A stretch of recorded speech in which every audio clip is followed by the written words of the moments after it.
Vai criando, vai inventando. É para falar das coisas nossas, da região. Então agora eu fiz a arara azul. Ela voando, o céu fica com aquele risco azul da arara azul.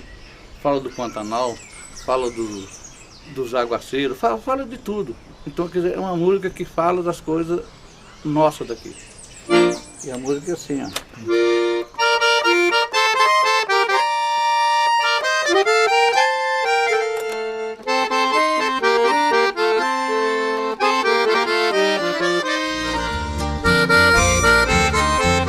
Inspirado desenhista, com a pena da azul arara, riscou uma planície rara, Pantanal impressionista.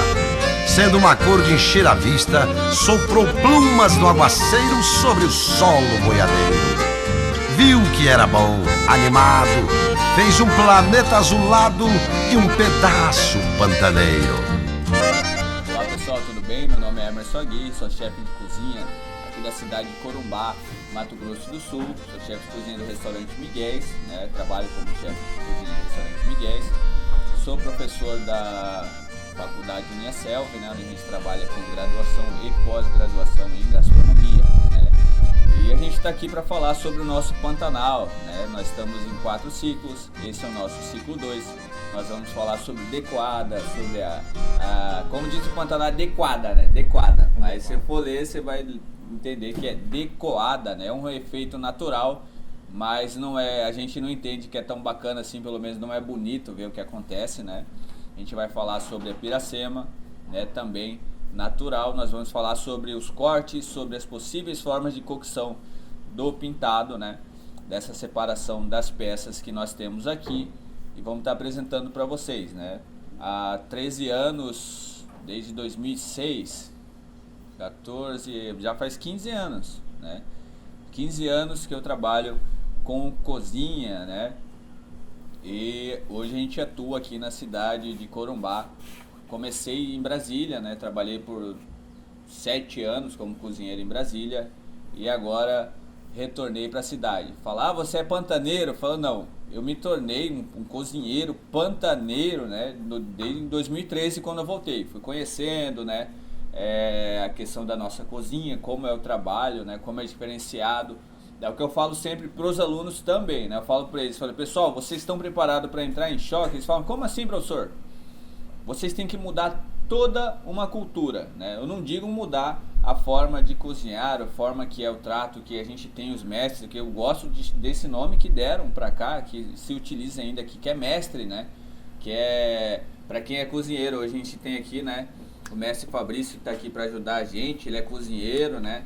Você vai falar de peixe com ele, ele entende, corta, né? Um cozinheiro já que atende a paladares, né?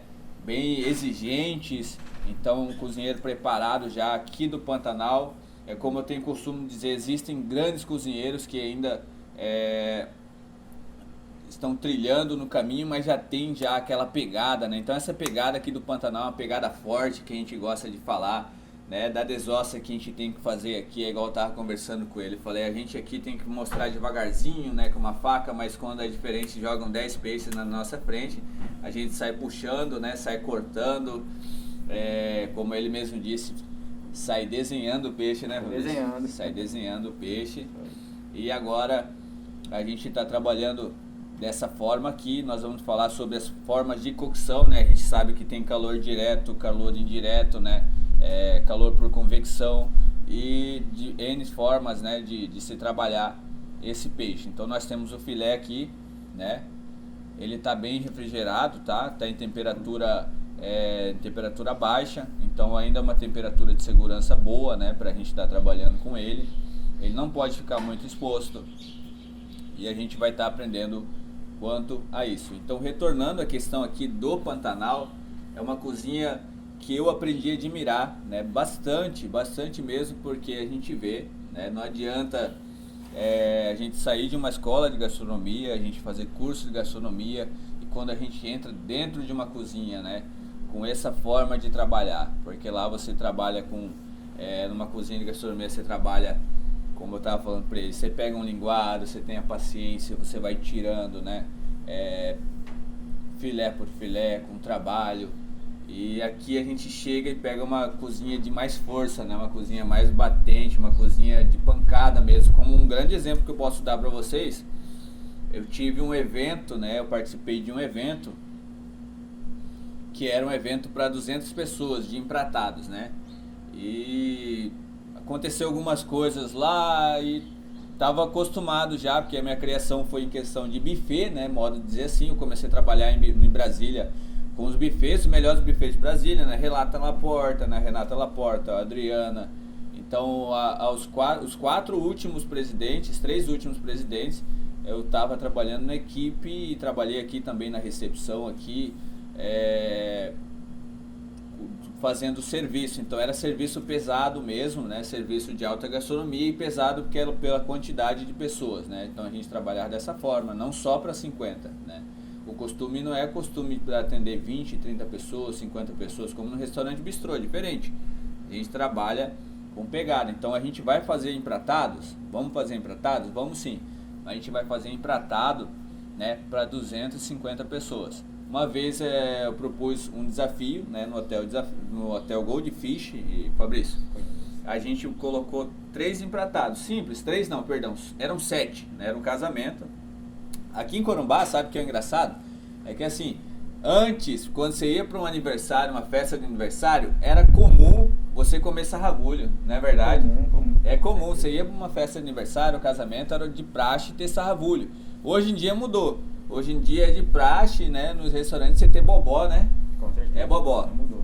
É bobó. Hoje em dia você vai no aniversário, é bobó. Então era difícil na época, quando eu cheguei, eu tentava vender vários pratos, só que era um pouco mais caro, né? Tentava vender filé ou até os pintados, impostas e tudo, e filé.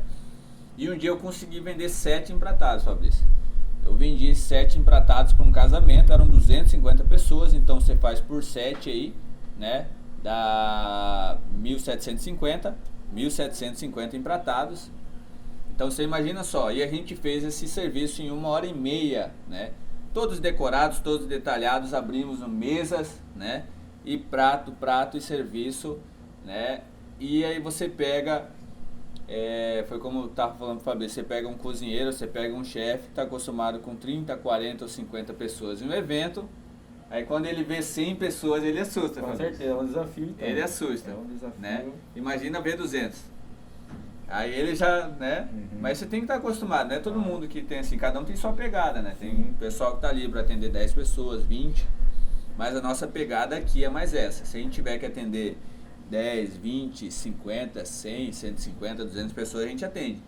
Então imagina só, 1.750 pratos em 1h30. A nossa equipe eram de 6 cozinheiros, né? E como eu sempre gostei de fazer, né? Pegar pessoas que não tinham muito conhecimento, como assim? Às vezes a gente tem calejado, não tem vontade de aprender, certo? Aí isso é difícil de trabalhar, porque fala, aprendi desse jeito e não quero mudar. Mas você pega pessoas com vontade, e essas pessoas a gente treinou elas por uns 2, 3 meses antes desse desafio.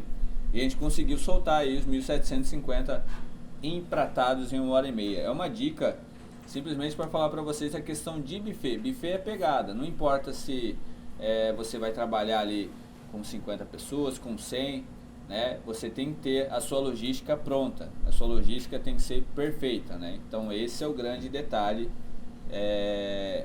dos eventos, né? Contando a minha história, então eu iniciei no buffet. Se eu pudesse hoje falar assim, eu quero trabalhar só com buffet, eu trabalharia só com buffet. Evento é uma área que eu adoro, que eu gosto muito do evento.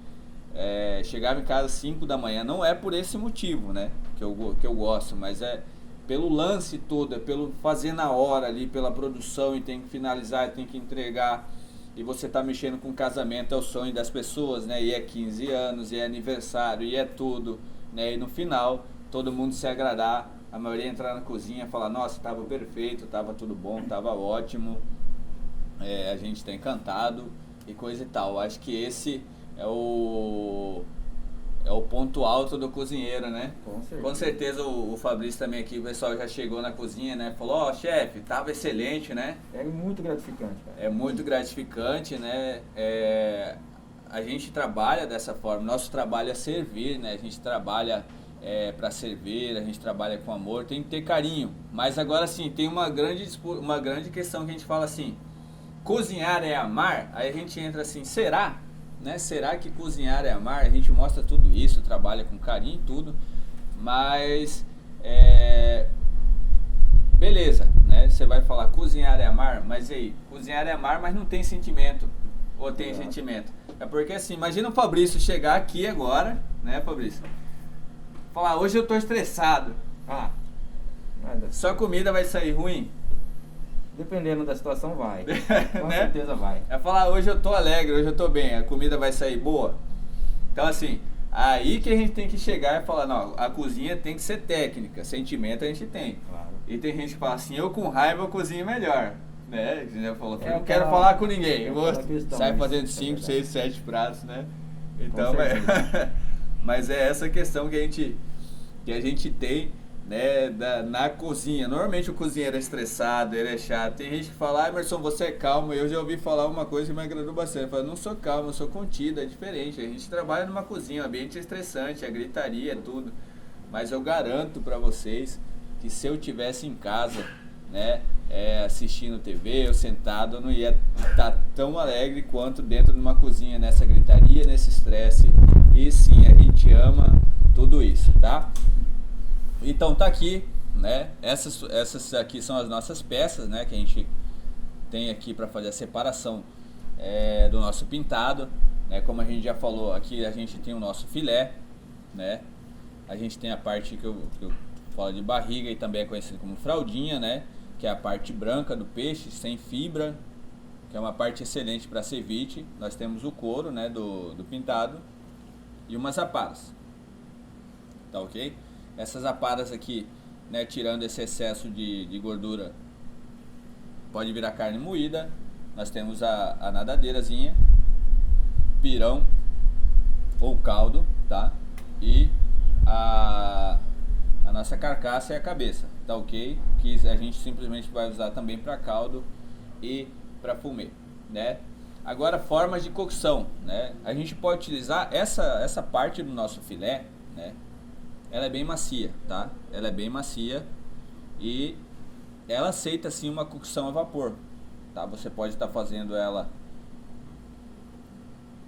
a vapor sem problema nenhum, mas com uma gradezinha de base, porque ela pode sim ceder, né? Não se movimenta muito, tá ok? Não se movimenta muito. Por quê? Se você movimentar muito, você pode estragar o seu peixe.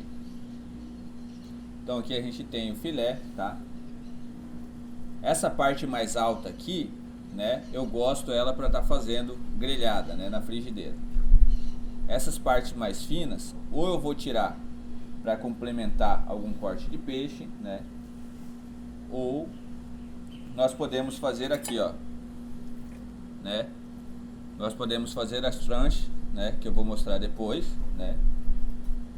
Nós podemos utilizar essa parte do meio aqui simplesmente para estar fazendo os grelhados. E essa parte mais fina a gente tira para o peixe urucum, né? Como assim? É para reaproveitar, porque sempre sobram umas pontinhas, né? E sempre tem cozinheiro que fala assim, essa parte eu não uso. Parece que é mentira, Fabrício, mas é verdade. Eles tiram isso aqui, ó. Fala, isso aqui aí sobrou na bancada ali. Entendi. Você acredita nisso? Acontece, já- Você acredita? já- Então assim, como eu vi um chefe falando, né? O chefe falou assim pra mim, falou, Emerson, o grande problema da cozinha não é o cara saber cozinhar, o grande problema da cozinha é você saber achar o cozinheiro, né? Porque, Com certeza. né? Você lembra? Então ele falou assim, o grande problema é você achar o cozinheiro, porque por que ele virou cozinheiro, né? Como que ele chegou naquela etapa ali? Será que ele não deu certo em outra coisa? Ou será que ele bateu de primeiro e já gostou e falou, não, vou me amarrar aqui, vou ficar por aqui? Então, o grande problema da cozinha é o cozinheiro, né? Porque envolve ego, envolve tudo, então vai falar, eu sei, isso aqui é assim, dessa forma e acabou. Então tá, eu gosto de tirar dessa forma aqui para fazer grelhado, tá? Não vou separar agora, mas depois eu mostro para você essa forma aqui para separar grelhado, essa aqui, né? Também para fazer o nosso peixe de posta alta, né? Esse nosso corte sem as fibras Isso aqui eu já posso separar para vocês, tá? Eu gosto de utilizar para ceviche, né? Para sashimi é bom também, porque é uma parte branca, ó, sem fibra, tá? E iscas, principalmente iscas, né? Mas não como eu falei que eu aprendi, porque a primeira vez que eu cheguei num restaurante eu tirei gorjões, né? Como assim? Eu fui tirando essas peças dessa forma aqui e fui empanando, e quando eu mandei pra mesa, imagina eu tirar umas gorjões e mandar pra mesa dessa forma, né? Até que chegou o cozinheiro brabo, ele falou: Emerson, isso daí não é isca não, cara. Eu falei: mas como não? E eu brabo no meu direito ainda, né? Eu tinha acabado de sair da faculdade, eu falei: isso aqui é isca, cara, isso aqui é isca. E ele: não é isca não, cara, isso aqui que é isca. Eu falei: isso aí é Macedônia. E o cara cobrou. Tá explicado. Né? Eu falei: não é, esse corte aqui é o Macedônia, cara. Ele: não, é isca, não sei o que. Eu falei: ah, entendi. Aí eu falei: tá bom, aqui que vocês fazem dessa forma, né? Eu tirava os gorjões dessa forma aqui, tá? Mas você pode fazer também, né? Fica bacana, né? Você faz tipo um fish and chips, empana ele só na maisena, também dá uma crocância boa. Ou então pode fazer a milanesa ou com panko, né? Mostarda e mel, fica uma maravilha. E essa forma aqui é a forma que se faz aqui no Pantanal, né? São os cubinhos. E essa foi uma grande confusão que eu criei quando cheguei, né? O cozinheiro depois daquele dia ficou bravo comigo, falou que eu tinha chegado não sei da onde, queria falar não sei o que. Ah, entendi. E é verdade. E eu começava a montar os pratos decorados, detalhados, e ele falava assim, ó, eu quero ver você fazer isso na hora da correria, né? Eu quero ver você fazer isso eu falei: não, a gente dá conta, a gente tá treinado para isso aí. E começou a briga, né? Mas depois a gente se entendeu, sempre as coisas são assim, você começa brigando, depois vocês viram parceiros, né? Hoje em dia, esse cozinheiro é um grande parceiro meu na área aqui na cidade, né? Mas a briga começou por causa da isca, que a gente aprende na faculdade, que são os gorjões, e a isca daqui do Pantanal. E o que importa, na verdade, agora aqui é o que a gente faz no Pantanal, né? Então, tipos de peixes, né? Tipos de cocção que a gente pode ter. Com esse filé, a gente pode estar fazendo ele frito, pode estar fazendo grelhado, né? Grelhado, se você, para esse filé, se você tiver uma panela antiaderente boa, né? Uma grelha antiaderente boa, você pode estar utilizando ela também para estar fazendo ele sem empanar, né? Mas se não, você tem que empanar, senão já era, né? Ele vai desfiar, vai grudar, vai desfiar tudo ali na sua panela. Então você pode estar fazendo essa forma, tá? Também, né? Pode grelhar com farinha ou sem farinha. Aqui se utiliza também farinha de fubá, né? O fubá também para empanar. Normalmente algumas iscas o pessoal gosta de utilizar fubá, né? Pacu, bota, né? Aquela saída bacana e faz aquela mistura.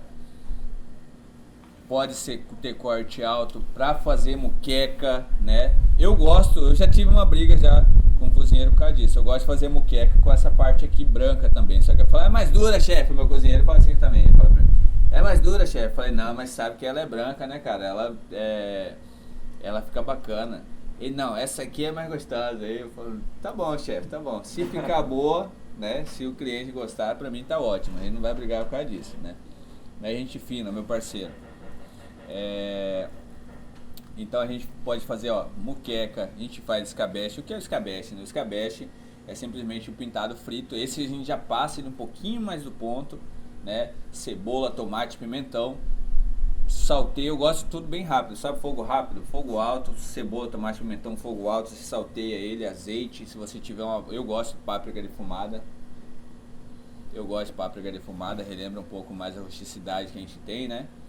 Coentro, salteou rapidamente, ele tá frito ali, né?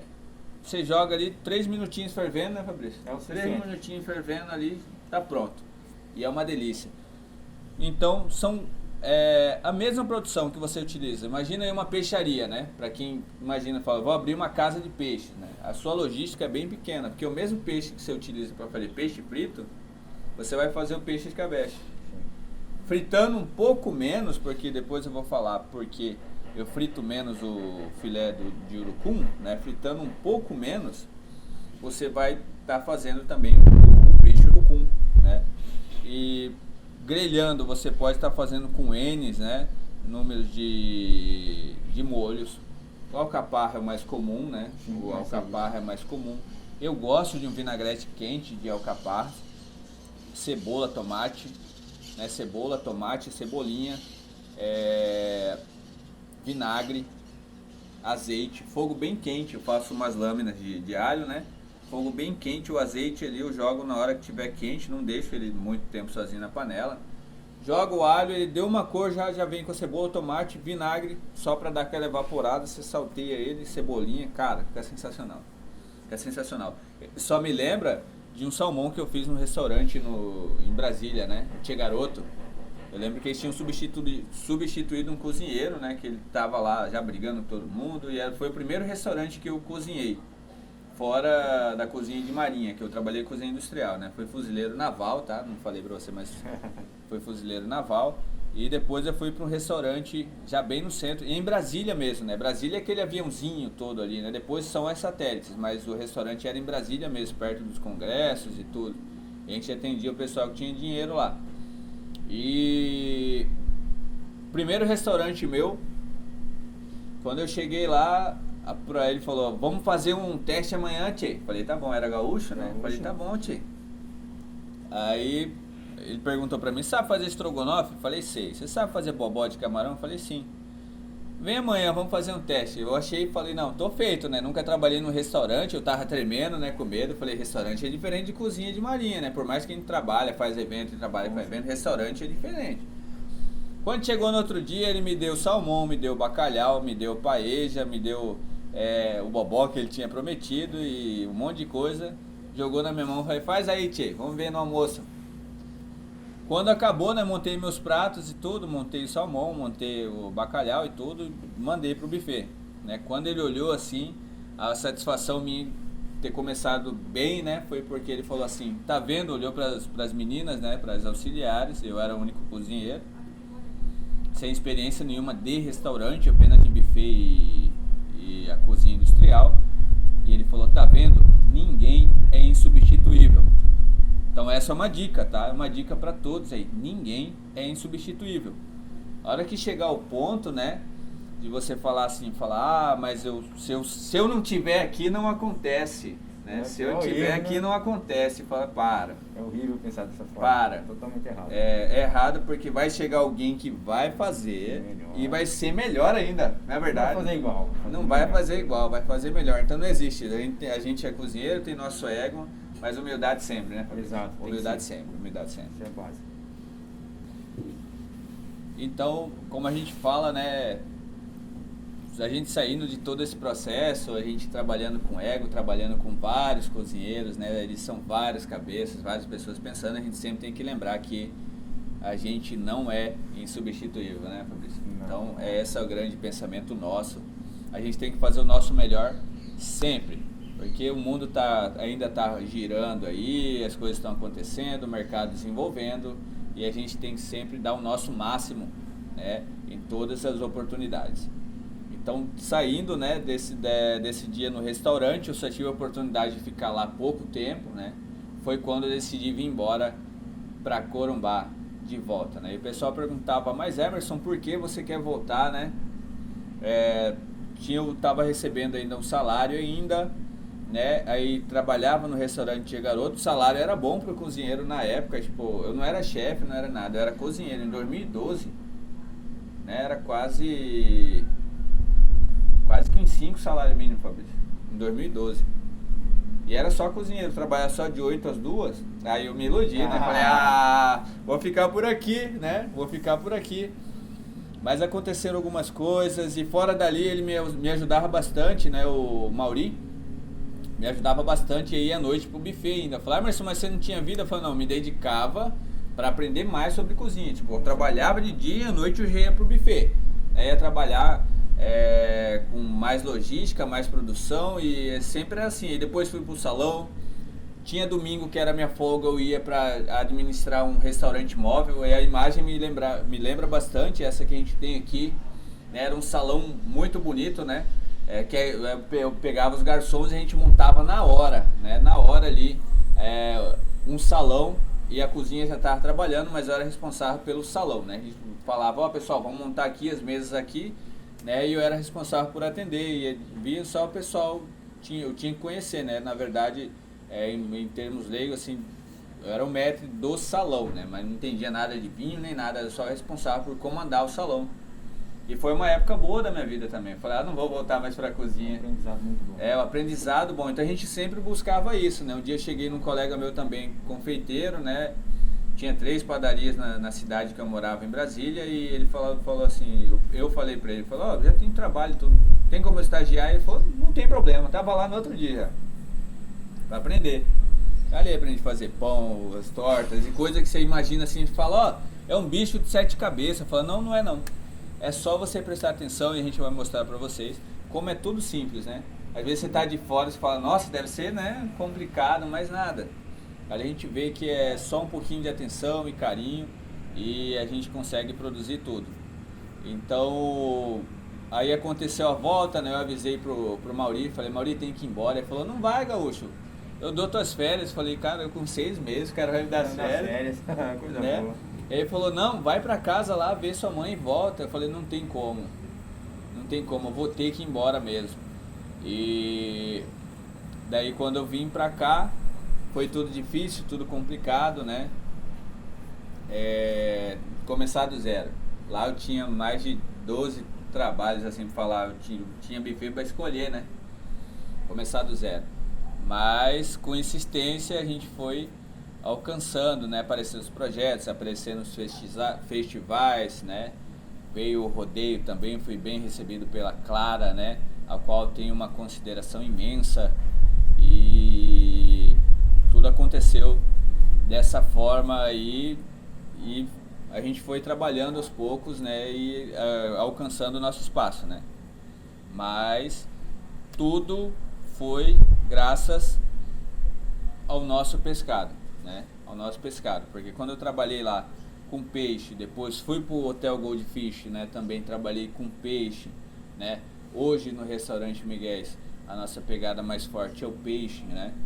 Então tudo graças ao nosso produto, e não tem como, né? Não tem como ser diferente, eu não honrar um produto desse ou prestar uma homenagem, né? A isso que a gente tem aqui no nosso Pantanal, certo?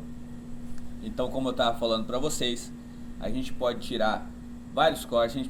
O pintado ele pode ser assado, né? Ele pode ser assado. Como assado? Você pode, a quem prefira jogar direto também, não tem problema. Você faz uma salmoura, né? Uma marinada, na verdade. Você vai fazer uma marinada. Eu gosto bastante dessas marinadas de perfume, né? Que a gente vai jogar lá no liquidificador grande. Vamos jogar cenoura, joga cebola, joga vinho branco, pode adicionar água, joga salsão, pode jogar louro, joga pimenta do reino, faz uma mistura toda lá. E se é peixe, se você quiser, pode jogar um coentro, né? Como a gente não jogou nenhuma outra erva forte, joga um coentro, né? Para dar uma rebatida ali com salsão. Você vai fazer uma marinada bacana, né? Deixa ele mergulhado ali de um dia para o outro, né? Se tiver um pintado inteiro, deixa ele mergulhado de um dia para o outro. Fala, e o limão entra? Fala, se tiver é pouco, porque aí já fica de um dia para o outro, a gente não quer carne escura no outro dia, né? Bem pouco, então deixa para finalizar ali um pouquinho antes de mandar, né? Sim. Azeite, tá? Porque o azeite é bom que ele ajuda o tempero pegar na carne, tá? Então eu gosto bastante. Se o pessoal estranha, fala, você vai bater uma marinada e vai jogar azeite, fala, não gosto de botar azeite porque ele é bom para pregar o tempero na carne. Então as poças, a grande questão das poças, né, que eu vou estar perguntando aqui pro Fabrício também, é questão do sabor dela, né? Já vi muita gente que assim, é de paladar para paladar. Eu mesmo, não é que eu como qualquer coisa, Fabrício, não é. É que eu não tenho frescura com nada, cara. Entendi. Tipo assim, eu fui criado com comida boliviana, né? Eu como sopa de amendoim. Aí de manhã cedo, às 7 horas da manhã, é sopa de frango, né? Sopa de peito bovino, é sopa de quinoa, é sopa de trigo, o grão mesmo. E o escabeche também de lá, que é diferente, parece o processo de conservação, que é muito vinagre, né? Os pimentões, cenoura, e é muito vinagre, cozinha o frango nisso, né? Tem a sopa de porco, uma sopa de porco com aqueles milhos grandes, né? É o chamado fricassê. Então, é um monte de sabor diferente que eu não me importo, eu como mesmo e não falo assim, tá com gosto de... Gosto forte. Gosto, não, acostumado já, né? Aí tem também o papas à la huancaina, né? Que é com creme de amendoim torrado, você imagina já, deve ser forte, né? É forte realmente, mas é gostoso. Tem o espetinho de coração, né? Que é o chamado anticucho, é o espetinho de coração que come com essa pasta de amendoim, né? Então, eu não tenho essa questão. Eu, particularmente, o pessoal fala, esse café é ruim. É café. Eu só tomo. Fala, você não tá nem aí, não vou comer sua comida não. Fala, pode comer. A gente faz umas paradas bacanas, mas tipo assim, eu mesmo, né? Claro. Eu mesmo não tenho preocupação, porque tipo assim, não vou perturbar você porque você me deu um café claro, ou me deu um café escuro, ou porque tá doce, eu tomo um café sem açúcar. Então eu mesmo não tenho esse problema. Mas eu conheço gente que tem, e muito, né? Às vezes pode não estar nem com esse sabor, mas já fala, tá com sabor de terra, tá com não sei o quê. Então eu meio que a gente meio que aboliu do restaurante a aposta, né? Porque uma vez a gente tentou foi pra essa época de Sexta-feira Santa, né? A gente fez pra época de Sexta-feira Santa e vieram umas postas. Não dá certo, cara. Não dá certo. O pessoal vai lá, aí tem um ou dois que reclamam, acabou. E você já não pode servir mais. E fala, tá com gosto de terra, tá com gosto forte. Mas aí a gente vai analisar e vai ver que realmente o couro tem um pouco a ver com isso. Essa parte escura que a gente tirou aqui em excesso do pescado, ele tem a ver com isso, né? Deixa esse gosto forte, né? E pode criar alguns tipos de traumas. Conheço pessoas que têm trauma com muqueca, eu já me encanto com muqueca, né? Eu gosto também. Eu gosto de tudo, cara. Ainda mais se for de peixe, esse aqui, do urucum. Urucum eu tenho o meu processo que eu sou bem chato com ele, a questão do molho também, né? Se alguém passar dessa forma diferente, o molho é desapercebido, eu deixei passar desapercebido, pelo menos do jeito que a gente serve. Eu sempre gosto dele mais ralinho, né? A gente tem 2 métodos de cocção na hora de fazer o filé de pintado, o urucum, que a gente frita ele, ali é um método de cocção, né? Aí você vai mandar pro forno também. Sim. Aí é o segundo método. Você não quer um peixe ressecado, certo? Não. Você quer um peixe no ponto. Então por isso, lembra que eu estava falando a questão do escabeche? O escabeche você pode fritar ele até ele ficar bem sequinho, né? Isso. Ele vai lá ferver no molho. Agora, o urucum não. O urucum eu gosto de tirar ele um ponto menos. Ele não sai branco totalmente, mas ele não sai bem passado. É porque ele vai cozinhar lá de novo. E assim, olha só o segredo dele ser um pouquinho mais úmido. Quando você frita ele demais, o trigo, ele perde sua capacidade de, vamos dizer assim, de espessar o caldo, porque ele é um espessante, né? Lembra que a gente usa muito o slurry? Slurry é maisena e água, certo? Maisena e água. E a gente engrossa o caldo. Então, agora o trigo não. O trigo, ele tem menos propriedade de espessante, mas ele também é um espessante. Então, quando a gente frita ele e sai ele branco um pouco, quer dizer que ele não cozinhou todo, a gente não matou esse processo dele, né, de espessamento e tudo. Então, quando a gente vai lá e faz ele como utiliza ele, frita menos, ele sai claro, ele ainda age como um espessante. Sim. Então, o seu molho que está lá um pouquinho mais ralo, a hora que ele ferver, ele vai chegar no ponto. Agora imagina você pegar um molho já grosso. Aí você joga ele lá e ele vai engrossar, ele vai ficar meio duro. E não é bacana, mas aí você já imagina assim, ó, fecha os olhos aí, imagina comendo aquele caldo do peixe urucum, né, com arroz soltinho, branco, né? Aí você fala, né, dá uma umedecida, é gostoso. Agora ele papadão, né, parecendo Ele esfriou, uma graxa, esfriou ali e acabou, né? Eu tinha um trauma no restaurante que eu comia antes, porque o peixe eu sentia ele meio aqui, assim, falava, o pessoal, numa alegria, né, falava, era a única questão que eu sentia, aí eu sentia pesado por causa da massa. Aí depois, eu fui vendo que o ponto dele auxilia bastante. Ele tá naquela espessura um pouco mais rala, e você deixar ele chegar no ponto ali com o peixe, aí sim, isso aí auxilia, né? E é o segredo do peixe urucum, é cozinhar ele menos, porque são dois tipos de cocção. Ele vai fritar, né? Que a fritura que é por imersão, né? Por imersão, e depois ele vai para o forno, né?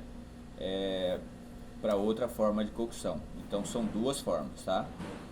Agora, como a gente já falou, né? O mesmo corte do escabeche pode ser o mesmo corte do urucum, pode ser o mesmo corte do peixe frito, né? E você pode estar fazendo ele recheado também, tá? Eu só vou colocar aqui para ele manter só um pouquinho mais a temperatura, para não subir muito a temperatura dele, né? Mas esses são os nossos cortes, as nossas peças, tá?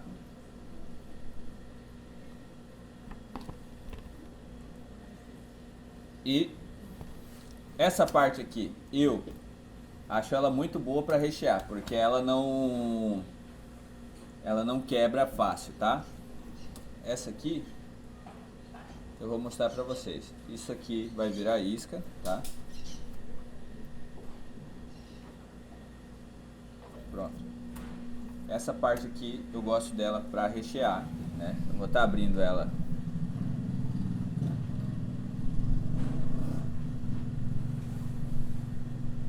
Com cuidado para não chegar, para não furar a peça, ok? Pronto. E essa parte aqui é excelente para rechear. Agora rechear com o que, Emerson? Né? Aí já vai da sua criatividade, né?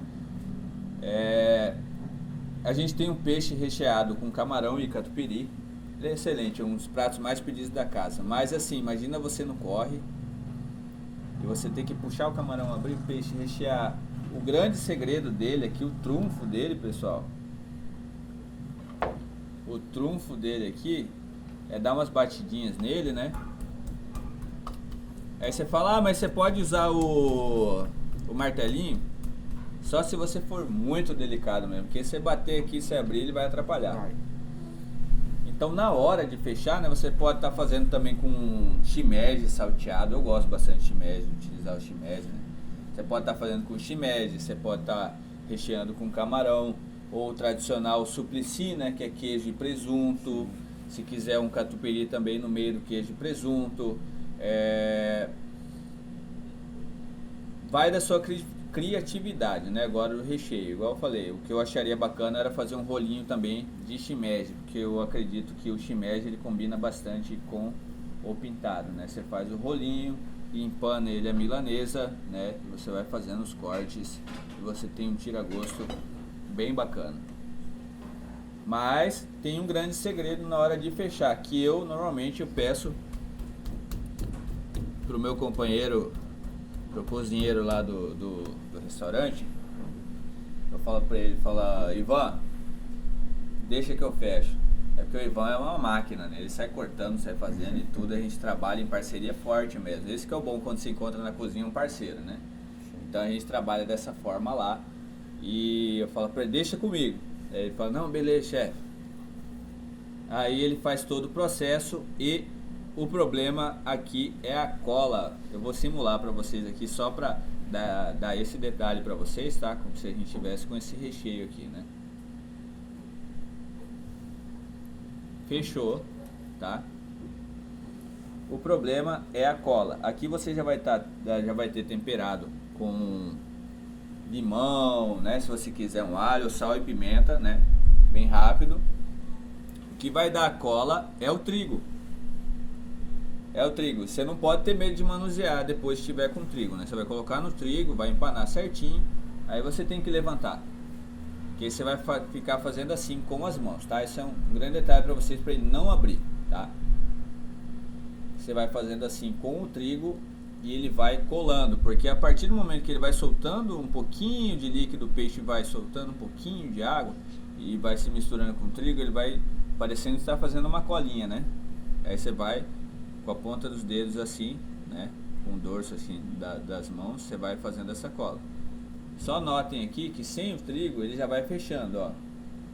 Só que é tudo delicadeza, por isso que eu falo pra ele, né? Fala, deixa comigo. Porque senão ele vai jogar lá, vai bater. Se você bater no trigo, né? E ele não vai ficar bem fechadinho. O grande segredo que a gente quer desse peixe recheado, vamos dizer que ele esteja com camarão e catupiry mesmo, é que quando o cliente coma, ele corte aqui, ele vai escorrer, assim, né? Porque se você deixar abrir um pouquinho ali, já era, tudo vai sair no óleo, né? Vai sair e você vai perder a sua produção. Não, você vai vender do mesmo jeito, mas não vai ficar bonito como, né? Então o trigo vai fazer essa cola e você vai ter o seu peixe recheado, né? O nosso, no caso aqui, está recheado com aparas, né? Mas foi só um detalhe para mostrar para vocês. Mas ele ficou bem coladinho, tá?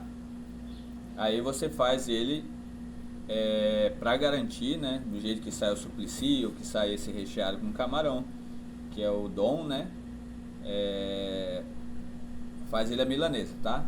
Depois de fazer a colinha no trigo, você vai com calma também no ovo, né? Ovo misturado com leite, ou pode ser ovo misturado com água, né?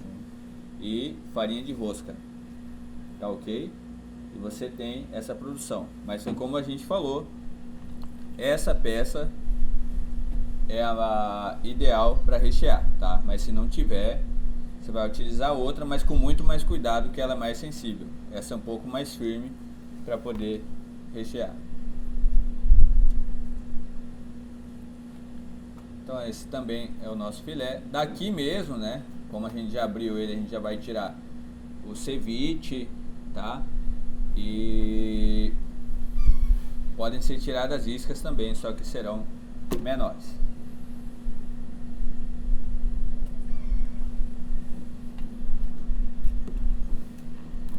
Aí já está na hora da gente aumentar um pouco a temperatura do nosso pescado, né? A gente não pode deixar cair muito a temperatura. A gente já vai entrar em produção.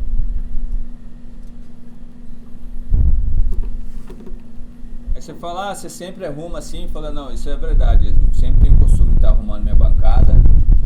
E eu sou alguém chato para esse momento, porque toda vez eu sempre tenho duas cubas na minha bancada, né? Uma para manipular carne e outra para manipular peixe, que é bem diferente os insumos. Então, assim, eu gosto de falar assim, quando eu tô injuriado mesmo, tipo um domingão agora, o alacarte tá saindo pra caramba, aí eu deixo minha tábua limpinha. Aparece alguém pra cortar alguma coisa em cima da tábua. Acontece. Eu falo, não pode ver uma tábua limpa, né? Não pode. Acontece. E ai, chefe, eu falei, não pode. Eu falei, cara, eu já fico isso injurinho mesmo, porque você tá aqui. Tem 5 alacartes, você tem que jogar a carne aqui, ou aí depois você tem que tirar e jogar um peixe. E sua tábua tá sempre limpa, por quê? Tem cozinheiro que tempera em cima da tábua mesmo, tá errado. Porque você vai utilizar a tábua ainda, você só vai utilizar para cortar. Pega uma cuba aqui para você, né, temperar ali sua carne ou seu peixe. E depois você passa um papel toalha, você trabalha ali, você limpa e trabalha com o peixe também. Mas não pode vir. Você deixou a tábua limpa ali, alguém já vem cortar algum tomate, alguma cebola, alguma coisa que vai lambuzar tudo. Até casca eu encontro em cima da tábua. Eu já mas não pode ver nada, né? Pior que cego, fala, né? Não pode ver uma tábua limpa, cara. Então a gente, nesses momentos, pega e fala, só respira fundo, né? Fala, não, vamos ficar tranquilo. Aí o pessoal já percebe, já dá uma dispersada, né? Alguém já vê que eu tô... Fala, fui eu, chefe. Não mudou nada, foi você, só não faz, né? Só não faz. É esse momento que a gente estressa, né? Esse momento que a gente estressa, só não faz.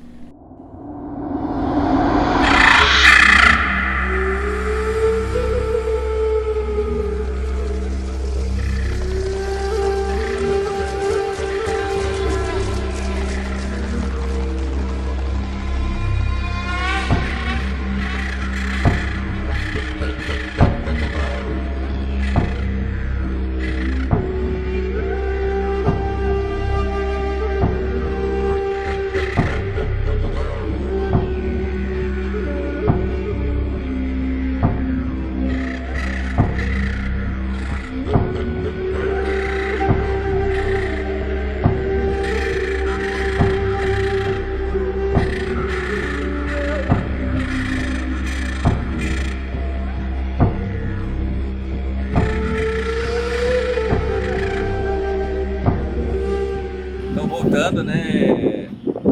gente falou de estresse e tudo, falando do que acontece na cozinha. E a gente vê agora, né, a parte boa também, né, Fabrício? Com certeza.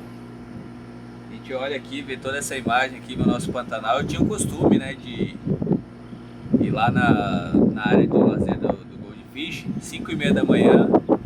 Eu dava uma respirada, assim, me dava um gás, sabe, um ânimo pra trabalhar. Não só para trabalhar, mas é engraçado falar isso, mas até para a vida, né? Um ar limpo, ar novo, você olhar tudo verde. A única coisa que estragava na época era aquelas barcaças, né? Mas isso aqui tudo é maravilhoso, né? Mas em pensar que tem momentos que a gente vê isso aqui de forma... a gente se entristece, porque vê as coisas que acontecem. A gente fala assim como pantaneiro mesmo de adequada, né? É adequada. É adequada, né? Aí você vai ler, o pessoal vai falar do efeito natural, que é ambiental, né? Que é adequada, que é devido à morte, né? Das plantações rasteiras, das vegetações, e elas entram em decomposição e se misturam com as cinzas e tudo, né? Das queimadas que ocorrem. Aí vem as chuvas e jogam todo esse lixo orgânico para o rio, né? E o rio, ele se manifesta que, né, perde oxigenação, e os peixes, eles começam a subir, começam a boquear, né? Como que fala boquear? Isso. E eles ficam boqueando, né? Mas como que é boquear? Ficam buscando oxigênio ali na parte de cima, né? E eles ficam bem vulneráveis. Então, pela falta de oxigênio e tudo, né, eles vão se tornando, né, bem vulneráveis. E que eu sempre falo, a questão do peixe de adequada, Fabrício, ele não tem muito tempo de durabilidade igual um peixe comum, né? É porque ele já não está mais sadio, né? Ele já está ali já morrendo, bem debilitado, e talvez não seja bom para comércio, né? Mas o pantaneiro mesmo, ele mesmo gosta, né? Ele vem para cá, vai ser consumido no dia mesmo, e o peixe fica bem vulnerável. Na época lá perto mesmo do hotel, a gente via ali na parte das 5 ali, o pessoal descia com uma varinha mesmo, só pegava o peixe. Mas a gente fala assim, é um efeito natural? Será que tem como reduzir isso, né? A gente fala, talvez teria em todo o seu processo. Por quê? Né? Porque a queimada ajuda bastante nisso, né? A queimada ajuda bastante. E o que a gente sofreu nessa época aí, de queimada, sumiu o peixe, né? Sumiu muito. Vocês encontravam lá para baixo, Fabrício? Sumiu muito peixe. Sumiu muito peixe, né? Então essa queimada, ela auxiliou bastante. Demorou para vir chuva, né? O rio mesmo estava bem baixo. E quando veio, a gente viu o efeito da adequada, né? Pra gente, assim, pra falar, é tão bonito falar, né? Falar, acaba o oxigênio, se misturam as cinzas, mas o que a gente vê aqui não é bacana. É como se tivessem jogado espuma, né, dentro do rio, né? O cheiro, viu? A mortandade de peixe é muito grande. Porque o cheiro muda, né? Ele fica com espuma na parte de cima, né, da água, como se estivesse espumando a água, e os peixes começam a morrer, né? Mas a adequada é um fenômeno, né? Disse que natural e tem que acontecer. Mas é igual eu falei, a gente poderia reduzir dessa forma, né? Se tivesse sido evitadas as queimadas. Por mais que há quem diga que as queimadas são legais e que fazem o cerco e tudo, isso não ajuda, isso atrapalha. Não é que não ajuda, perdão. Não é seguro, né? Não é seguro. O cara fala, vou fazer um cerco, bateu um vento ali, Não tem como. Pantanal não tem como. bateu um vento, acabou, né? Bateu um vento, você vê, já vai ser... vai começar a pegar fogo em tudo. Há quem diga, os brigadistas, que bateu um pouquinho de sol ali, né, principalmente ali nas rochas lá, ele já faz um reflexo para a parte seca e já começa a queimar tudo, né? Então esse é o grande problema que a gente tem com a adequada, né? Mas como se fala aqui, adequada, né? Subiu o peixe, o pantaneiro pega o peixe, consome. Não é bom para consumo, tá? É uma dica para quem digo assim, não é bom para venda, né? Principalmente para restaurante, né? Para armazenamento, não é bom para armazenamento, mas para consumo, né? O pessoal pega e já dá uns dias aí, né, Fabrício? Já dá uma ajuda também, né? Com certeza. Já dá uma ajuda pro povo ribeirinho aí também, povo trabalhador, povo que trabalha firme, né? A gente vê o nosso Pantanal aqui, nossa paisagem, vê que tem um povo que trabalha e acorda cedo, né? Vai dormir tarde, tá de noitão, tá aí no meio aí, né? Trabalhando, buscando esse povo pantaneiro, né? E o que a gente normalmente busca é só isso mesmo, né? Tentar amenizar a questão das queimadas, porque questão de morte, de vegetação, tudo a gente não tem como controlar, né? Não tem como controlar. Assim também, né? Como um efeito que são dois momentos de que a gente pode dizer assim, que some o peixe, não é só esse momento da adequada, mas é o momento também da piracema, né? A piracema é um momento que para tudo, né? Piracema é a época de procriação, né? Os peixes sobem o rio e eles estão bem indefesos, né? A gente tem essa lei que protege, bem protegida por isso. A gente não pode pescar, a gente tem um período aí de 3 meses, de 3 a 4 meses de período. Então é um período que a gente tem que respeitar, que é a proteção do peixe, isso. Ribeirinho, quem vive da pesca, quem vive da cataística, quem tira a renda do rio, na verdade, eles tem o seguro defeso, que é pago para ele nesse período. Então a gente tem que preservar o Pantanal. Se a gente não preservar hoje, a gente vai ver a catástrofe acontecendo cada dia mais. Porque até se a gente entra e a gente se envolve, né? Na verdade, com o nosso dedo de ser humano, né? Se a gente mete o dedinho aí na piracema, já acaba atrapalhando mais, aí já acaba mudando o ciclo, né? De desenvolvimento, que era para ser 10, vira 7, né? E a gente consegue dar um up em tudo, né? A gente como ser humano consegue dar um up em tudo. Se a gente meter o nosso dedinho lá, até há quem diga que é dedo podre, né? Mas se a gente ficar lá, não cuidar, não ter as fiscalizações, né?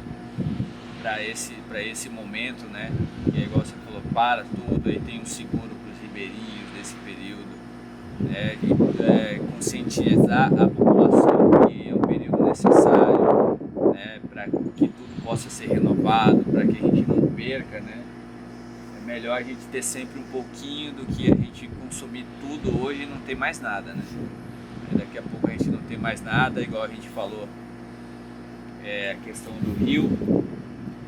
A gente viu a baixar, a gente ficou assustado, a gente acreditou que a gente sempre, né, não foi soberbo em questão de falar aqui a gente não fica sem água, né? Isso é verdade. Aqui, eu vi muito isso. Né? Mas quando a gente viu baixar, rolou um susto, né? Sim. Agora tá quase normal, não tá normal ainda, mas tá quase normal, mas rolou um susto na época.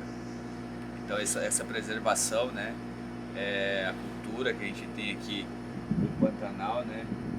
E os nossos ribeirinhos e tudo, essa forma de cozinhar, essa forma de tratar o alimento é uma forma que eu acredito sim que é só nossa, né? Que a gente vivencia, que a gente presencia aqui, né? Nosso trabalho é dia a dia e aqui não tem luxo, como a gente fala, porque a nossa profissão aqui é de cozinheiro, né? Então a gente está dentro de uma cozinha, a gente está lá lidando com fogo, com panela, né? Com gritaria, a gente está se estressando todo dia.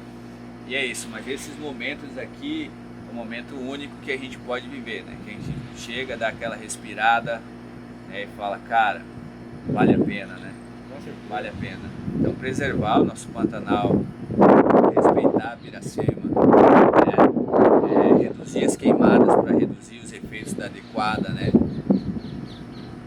Esse é um objetivo que todos deveriam, né, inserir nas suas mentes aí para que a gente possa passar isso para as gerações, né? Algo bacana, algo perfeito que a gente tem aqui, tudo verde, não queimado, cheio de fumaça igual a gente vivenciou há pouco tempo atrás, né? Foi horrível, a gente ainda estava na primeira onda do Covid e ainda tinha muita gente indo para o hospital por problema pulmonar também, né? Por causa da fumaça, então por problema respiratório, mas a gente passou, graças a Deus hoje está tudo verde e a gente espera que continue assim, né? Mas se Deus quiser, tudo vai dar certo e a gente vai preservar o nosso Pantanal e continuar aproveitando, né, Fabrício? Com certeza. Meu Mato Grosso do Sul, dos corações pantaneiros, das nossas noites em festas, nos bailes chamamezeiros. Tanta beleza e riqueza dessa terra brasileira, nos acordes apaixonados das guaranhas pantaneiras. Chora a sanfona sentida, que a dor do peito consola a quem vive e ama esse chão. Pantanal, sanfona, violão e viola.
E a gente vive esse período, né? Esse período agora que a gente vai entrar em novembro, que é o período da Piracema, né? Fora tudo que a gente já falou de adequada, né? Já falou de como reduzir esses efeitos das queimadas que aconteceu. A gente vai viver agora da Piracema. O Fabrício está viajando hoje, né, Fabrício? Sim, ainda tem que sair. O Fabrício está saindo hoje e ainda vai ficar 5 dias para fora aí, vai curtir todo esse Pantanal, né? E a gente vê, logo em novembro só vira Só passeio ecológico. só passeio ecológico, né? Por causa da Piracema, né? E a Piracema, o grande problema da Piracema é que a gente vai falar a questão dos restaurantes, eu vou explicar para vocês. Isso é uma grande verdade. O problema da Piracema agora é que ela para a questão de peixe. Que eu posso falar, Fabrício, eu posso falar assim, tipo assim, talvez não seja o melhor peixe, mas eu posso hoje com orgulho falar, mesmo como pantaneiro, falar que quando entra Piracema, o meu peixe é de cativeiro. Comprar. É de cativeiro, porque isso é um trabalho consciente, né? E é um trabalho que os restaurantes também da cidade têm que ter. Porque logo acaba, cara. Logo acaba tudo isso, e daqui a pouco fica proibido, e começa a ficar escasso, e depois você não pode mais nada, né? Porque assim, nessa época da Piracema, o que acontece muito é a pesca predatória, né? É a pesca predatória. O pessoal vai com barco, vai pro meio do riozão, já sabe onde está lá os peixes, né? E a gente tem muitas apreensões, né? Nós temos muitas apreensões aqui pela polícia rodoviária, né? Pelos órgãos ambientais também, com pescados, né? Que são pescados nessa época de Piracema. Então, a grande questão da Piracema é que ela tem que ser respeitada, né? Tem fiscalização? Tem. Mas como tem fiscalização, tem quem burla as fiscalizações. Vocês estão entendendo? Porque assim, o pessoal trabalha de madrugada, né? Mas isso é de cada um, né? Isso é de cada um. Nossa obrigação aqui é simplesmente falar da conscientização para poder utilizar o pescado de cativeiro, né? Nessa época. Então é o que a gente prega, né? Igual eu falei, eu posso ter orgulho de falar que nesse período a gente utiliza o pescado de cativeiro. Isso vai virando um costume que você tem que trabalhar. Lógico, isso aqui entra a criatividade, você tentar mudar o tempero, tentar deixar ele marinando mais um pouco, né? O sabor é totalmente diferente, isso é verdade, o sabor é diferente, então você tem que fazer um trabalho todo específico dele. Mas respeitar a Piracema é preciso hoje, tá? E a gente tinha uma época, né? Que mês que era, Fabrício? Lembra que tinha um dia de pesca? Era antes de fechar a pesca, né? A gente tinha um evento aqui na cidade, né? A gente tinha um evento na cidade, enchia de criança com um monte de vara, né? para pescar. Eu não lembro, era o Pantanal das Águas. Pantanal das Águas, era um grande festival que tinha aqui na cidade, né?